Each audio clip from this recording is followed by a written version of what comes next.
আমি নিজে paper cutting এ পড়েছি বন্যার পানিতে, পানি খেতে খেতে মা শেষ। দুধের বাচ্চাটা মেয়েটারে বালতির মধ্যে ধরে মা মাথার উপরে তুলে ধরেছে। বন্যার পানি খেতে খেতে মা শেষ, বাচ্চা মরে নাই। তার মানে কলিজার টুকরা মেয়ের জন্য মা জীবন বিলিয়ে দিয়েছে। এক টুকরা ভালোবাসার ছিটে ফোঁটা তোমরা পেয়েছো। এই পানির অপর নাম জীবন। আবার যদি পানি বেশি হয়ে যায় তখন মরণের সম্ভাবনা আছে না নাই? বন্যা এই দেশে হয় কি হয় না? কিছুদিন আগে উত্তরবঙ্গে বন্যা ছিল কি ছিল না?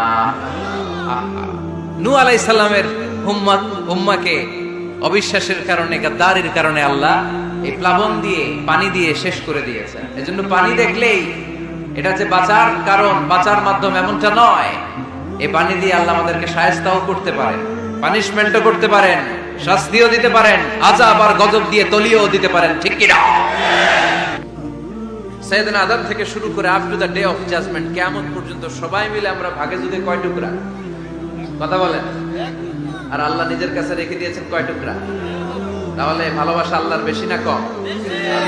তুমি দয়ার সাগর রহমানুর রহিম, তোমার দয়ায় পূর্ণ আমার সারা নিশিদিন, তোমার দয়ায় পূর্ণ আমার সারা নিশিদিন। সুবহানাল্লাহ পড়ো।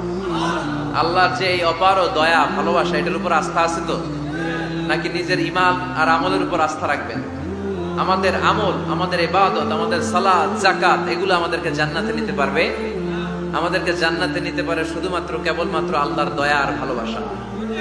আমরা যে লোক দেখানো নামাজ পড়ি, ইবাদত করি, আল্লাহর কসম এটা মিজানের পাল্লা রেখে দিলে এটার কোনো ওজনই হবে না।